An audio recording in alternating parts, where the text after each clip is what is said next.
What's up, everybody? Hey, I wanted to do a quick review of the movie Split with James McAvoy, aka Professor X from the X-Men.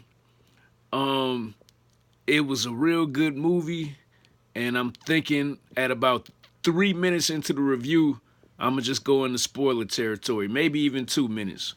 But basically, the concept is there's a cat who has 23 different personalities. So not to make it sound like a demonic possession or anything like that, but the body itself belongs to a guy named Kevin. And what's interesting about that is that we never see in the movie, you never see him as Kevin. It's always these other characters. So the most normal person inside of Kevin is Barry. And Barry is like I want to say like a gay fashion designer, and he just loves to talk about clothes to his therapist. But then it gets kind of crazy after Barry, pardon the pun, because there's a guy named what's his name, Dennis, and Dennis kind of has a New York accent, and he's real serious. Then you have a British nanny, a female named Patricia. And then my favorite character in the movie is he has a 9-year old kid inside of him named Hedgewick. Hi, my name is Hedgewick. I have red socks. Just the kind of stuff that a kid would say. Uh, Whenever Hedgewick talks, he always says, "Are you trying to trick me?" etc. Like he always uses the word etc.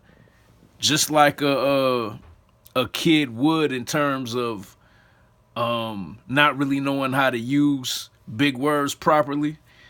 He likes to dance. Uh, he's cool. He's funny. Um, it's real cool because in the movie, obviously the movie is about kidnapping, and these four, young ladies get kidnapped. But in the process of getting kidnapped, Hedgewick, the kid, is the only one that seems kind of reasonable and that you can kind of work with. But you got to be careful because, you know, if he feels that you're trying to play him, then he says, "I'm going to tell on you." And I'm going to tell one of the other personalities.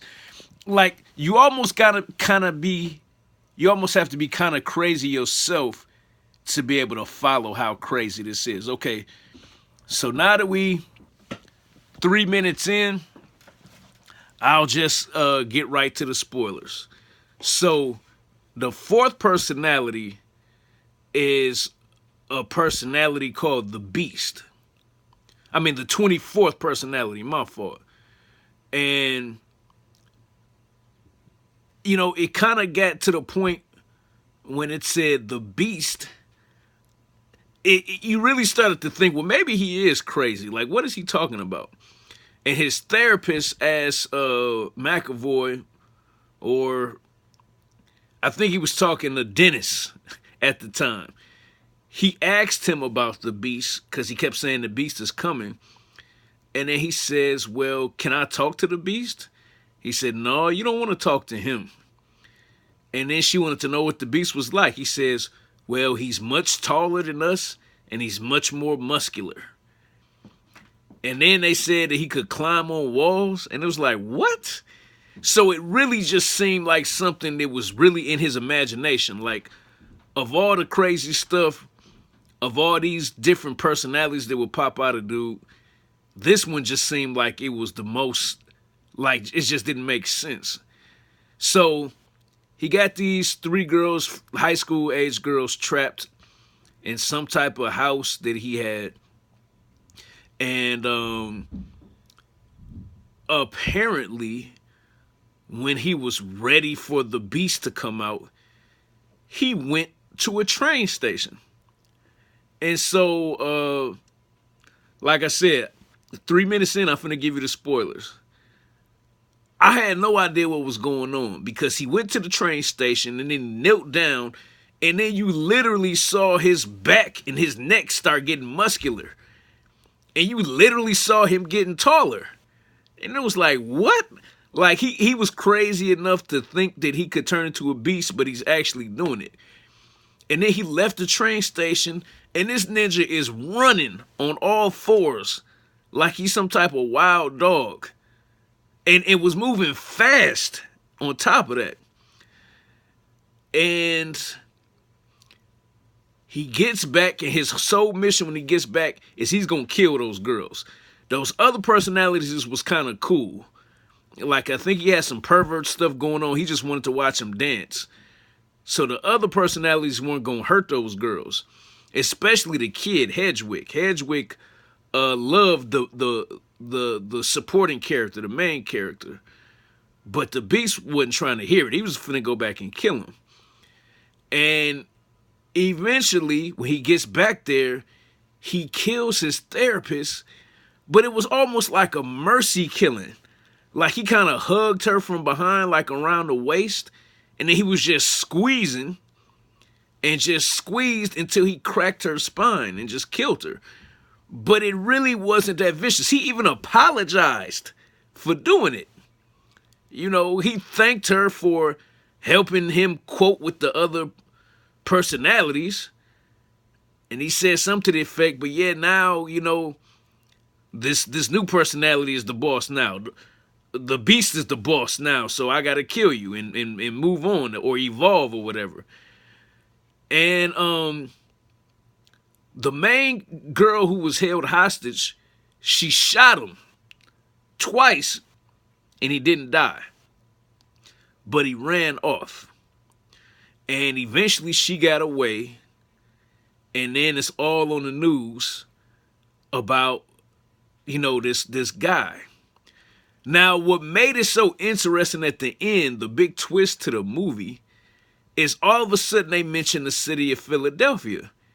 They say that this guy worked at the Philadelphia Zoo, and they say he was so crazy that he came up with the concept of the beast because he just imagined all the different animals that he worked with while he was at the zoo and combined them into one new personality, which he can transform into.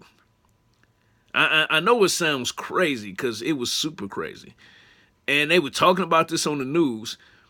But then when they said Philadelphia, I know everybody who saw it, you probably with me. I was like, okay, they waited all this time to mention Philadelphia. Then I started thinking about the train station.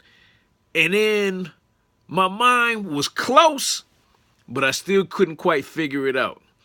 So then they watching TV and somebody says, oh, this story is so terrible.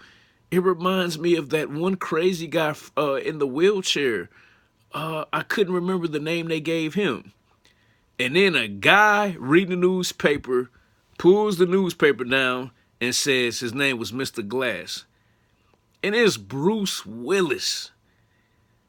So basically, they have M. Night Shyamalan, the director of this movie, has put this movie in the same universe as Unbreakable. And so now you 100% know it's going to be a sequel because he didn't die and he has, you know, this new personality / monster inside of him. But, you know, M. Night Shyamalan got a lot of criticism for After Earth with Will Smith and his son and a lot of other movies. But between this movie and then that scary movie he did called The Visit, I think M. Night Shyamalan is back, man. He's very creative. And I know it's only January 2017, so you may think it's too early to talk about an Oscar. But trust me, James McAvoy needs to be on that list for the Oscar already. I mean, because when he was talking like the British nanny, wearing high heels, I mean, he would just flip back and forth from these personalities but every time he did it, it was believable. His character Dennis had OCD, so he was like, "You have crumbs on your jacket. Will you please get rid of the crumbs?" You know what I'm saying? It's like, and like I said, when he played Hedgewick the Kid, I mean, that's where the movie got most of the laughs. He was very believable as the 9-year-old boy. You know, he asked her if he could have a kiss, and after she kissed him, she said, "Yeah, you're probably pregnant now." You know, so just the innocence and just not having a clue about life like a 9-year-old. You know, said Kanye West is his main man. That was his favorite CD. And that's the CD he brought her to the room and danced to. So yeah, Hedgewick was by far my favorite character of all the personalities. And Professor X, he can act, man. By no means let the year go by without going to see this movie. January is usually an absolute garbage month for movies. And this is one of the best January movies I've ever seen. Hey, it's your boy. I'm out of here.